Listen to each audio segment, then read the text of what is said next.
I am outside of Dragon's Keep here in Provo, Utah. Now this is a very special comic book shop to me. This is the very first one I went to when I was 15 years old and got hooked on comics. Now here I am 30 years later, coming back to revisit it. Now it has changed owners, it has changed locations here on this very same street, but the heart of it has never gone. Let's check this bad boy out. Wow, what a fantastic shop. Look at all that depth. It just keeps going back. Games, comics, dialed in on a Games Workshop, loaded in on all the good stuff in this world. This is an impressive game selection. See how these large box games, usually quite a bit more expensive, and so stores tend to stick away from them unless they're really popular, like obviously Catan. This is something really fun. They have a separate room here that just has tables to play Magic the Gathering and other board games. It makes this a destination instead of just a comic shop. I love to see the Magic the Gathering sign here. Obviously, I'm deeply connected to this game. I directed Spell Slingers for 6 seasons. They've got the whole lineup here of decks, cards. I love to see these one-offs of the Magic the Gathering cards so you can buy just the perfect card for your deck. I remember when I was 15, the Black Lotus was going for about $60 here in this case. Now they sell for about $60,000. If you're a minis painter, this is your haven. Look at all these incredible colors and paints. It's something I never dove into because I was such a bad artist personally. But for those who did dive into the painting, there was true joy in creating just the perfect mini. I see these more and more, these large television sets inside of stores where they can be playing, Magic the Gathering playthroughs. What I have to say about this shop is this owner is very intuitive with his customers. Several people have come in while I've been here. He knows their name, he knows the books they're following, he knows what they're interested in.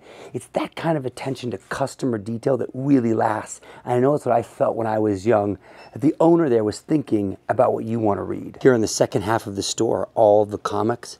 I love this feeling of walking down a hallway of stories and art and creation.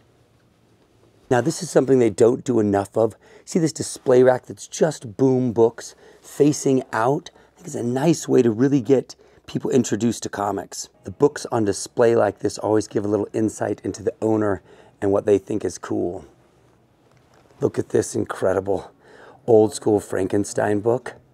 I love these great hardcover books here. Barbaric, such a win. Hawk Moon, what a very cool title that's not talked about often here. You even get a few prose books tied in here. The older my young boys get, the more I appreciate these kinds of kids sections that give them something to look at. This back wall creates a great feeling. We've got all the new releases that have come out here. They're all bagged and boarded in advance. Then we dive here into the trades. Always, you know, my favorite section. I like the full story of things.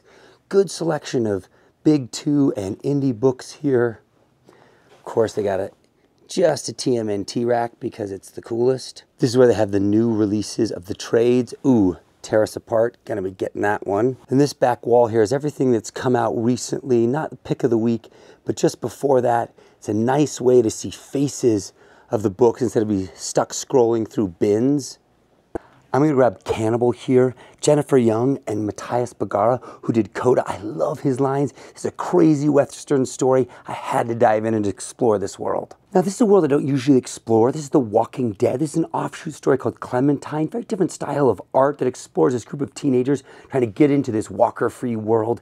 And it comes with such great reviews, and the artist and writer I'm very interested in reading more of. I grabbed the first issue of this, Tear Us Apart, and I'm very excited to jump into the trade and explore this whole story. It's dark, it's crazy, and it's Jay Baruchel, who you wouldn't see coming as a comic book writer, but I'm very excited to see what he does with this. Now, there's a little nugget I just had to grab. It's Sin City Playing Cards. It's got the art of Frank Miller tucked into a little playing card deck.